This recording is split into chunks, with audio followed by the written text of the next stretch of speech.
Assalamualaikum warahmatullahi wabarakatuh. Selamat pagi dan salam sejahtera untuk kita semuanya. Perkenalkan, nama Bapak adalah M. Ayatul Hidayat, MPD, Guru Seni Budaya SMP Negeri 37, Kota Pekanbaru. Bapak juga diamanahkan menjadi pembina OSIS di SMP Negeri 37, Kota Pekanbaru. Anak-anak Bapak yang Bapak banggakan, sebelumnya Bapak mengucapkan selamat bergabung di SMP Negeri 37, Kota Pekanbaru. Semoga anak-anak Bapak yang baru bergabung dapat mengikuti seluruh kegiatan MPLS mulai dari awal hingga berakhir kegiatan MPLS kita pada tahun ini.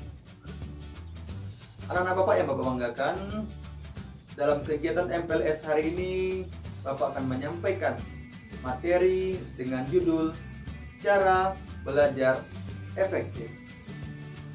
Nah, adapun pengertian dari cara belajar efektif yaitu sebuah proses belajar mengajar yang berhasil guna dan proses dari pembelajaran itu mampu memberikan pemahaman, kecerdasan, ketekunan, kesempatan, dan mutu atau kualitas yang lebih baik, serta dapat memberikan perubahan perilaku dan dapat diaplikasikan atau diterapkan dalam kehidupan sehari-hari, sehingga dari hasil pembelajaran itu akan dapat menghasilkan sumber daya manusia yang unggul.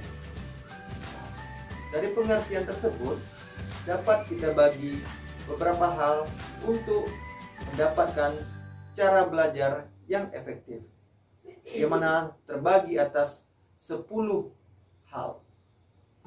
Yang pertama yaitu pembelajarannya harus disiplin. Hal itu dapat kita lihat dari jadwal pembelajaran yang harus kita laksanakan, yang harus kita ikuti, belajar secara tepat waktu. Artinya, anak-anak Bapak adalah mengikuti seluruh rangkaian pembelajaran yang dilaksanakan di sekolah kita sesuai dengan waktu yang telah ditentukan, baik dalam pembelajaran daring atau online maupun pembelajaran tatap muka. Nah, hal yang kedua yaitu fokus. Anak-anak Bapak yang Bapak banggakan, fokus adalah sebuah ketika kita dalam belajar, kita dituntut serius, tidak untuk main-main atau tidak dalam belajar setengah hati. Karena dalam kita belajar yaitu jika kita tidak fokus, maka kita akan memikirkan beberapa hal dalam satu waktu. Jika hal itu terjadi, maka pikiran kita dalam belajar menjadi tidak fokus. Jadi diharapkan anak-anak Bapak adalah dalam proses pembelajaran harus fokus. Dan yang ketiga yaitu rajin membuat catatan intisari dari pembelajaran itu. Maksudnya adalah bagaimana anak-anak Bapak membuat sebuah rangkaian kata, mengambil intisari dari sebuah pelajaran yang telah kita laksanakan, di mana biasanya catatan itu dibuat di dalam kertas atau buku kecil yang dapat kita bawa kemana saja dan kapan saja, sehingga dapat kita baca di mana saja kita berada. Nah, selanjutnya yang keempat yaitu dalam kita cara belajar efektif yaitu bisa mendengarkan penjelasan guru dengan baik. Artinya dalam kita belajar efektif harus mampu mendengarkan dengan baik, mulai dari awal hingga berakhirnya proses pembelajaran tersebut. Karena di dalam kita menjelaskan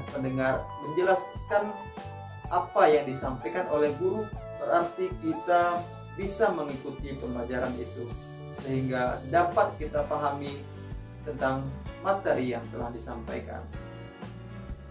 Selanjutnya yang kelima yaitu mengenai belajar efektif, yaitu dalam belajar kita bisa belajar berkelompok.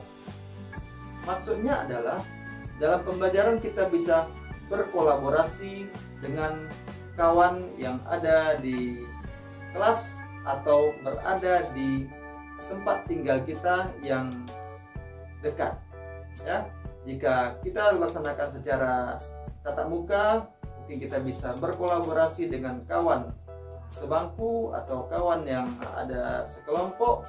Jika kita melaksanakan secara daring, mungkin anak-anak Bapak bisa berkolaborasi atau berkelompok dengan kawan yang berada lingkungannya tidak jauh dari rumah. Lanjut yang keenam, dalam kita belajar efektif yaitu kita menggunakan media dan sumber-sumber yang relevan. Maksudnya adalah anak-anak Bapak bisa mencari berbagai sumber yang ada, tidak hanya terpaku ke dalam satu sumber bacaan, apalagi kemajuan zaman dan teknologi itu tidak bisa kita hindari, akan terus berkembang, dan itu menciptakan sebuah peluang atau sebuah inovasi dalam belajar.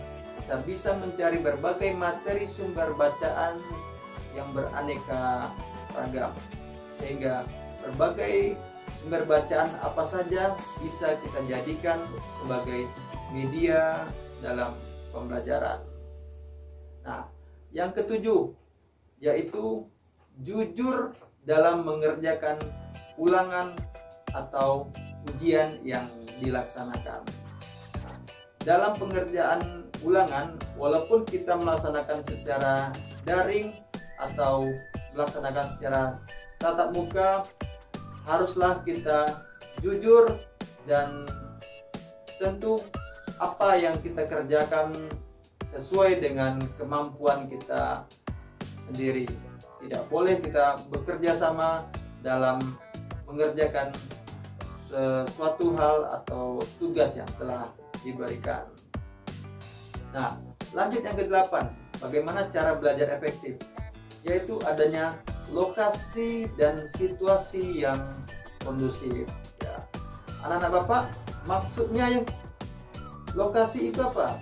Jadi di dalam kita belajar adalah kita bisa mencari ruangan atau tempat yang tentu lebih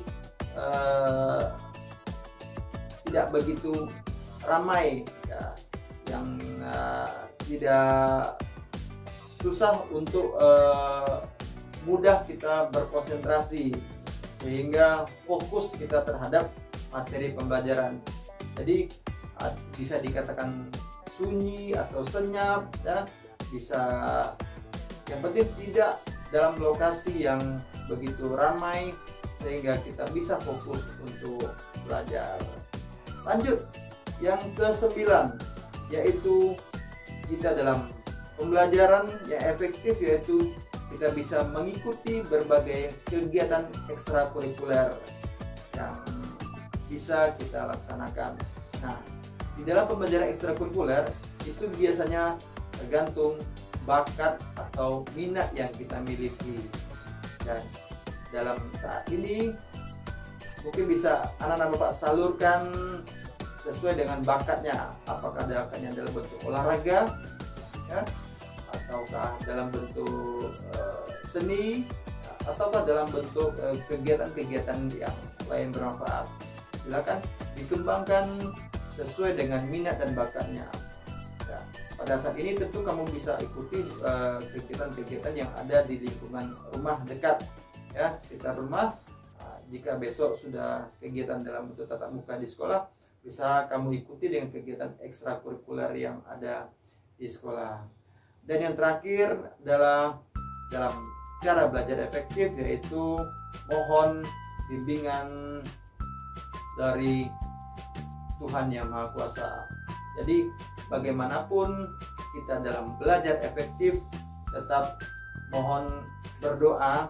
Apapun yang kita ikuti, apapun yang kita laksanakan dalam proses pembelajaran, haruslah kita berdoa semoga apa saja ilmu yang telah kita dapatkan dalam proses pembelajaran bisa kita serap dan bisa menjadi sebuah ilmu yang bermanfaat bagi diri kita dan bagi orang lain. Ya, pemirsa, dari cara belajar efektif yang 10 ini mudah-mudahan bisa anak-anak Bapak terapkan di sekolah SMP Negeri 37 Pekanbaru. Mudah-mudahan dengan 10 hal dalam cara belajar efektif ini bisa meningkatkan baik dalam nilai akademik maupun dalam nilai non akademik. Bapak akhiri kegiatan MPLS kita dalam materi cara belajar efektif. Lebih dan kurang Bapak mohon maaf. Assalamualaikum warahmatullahi wabarakatuh.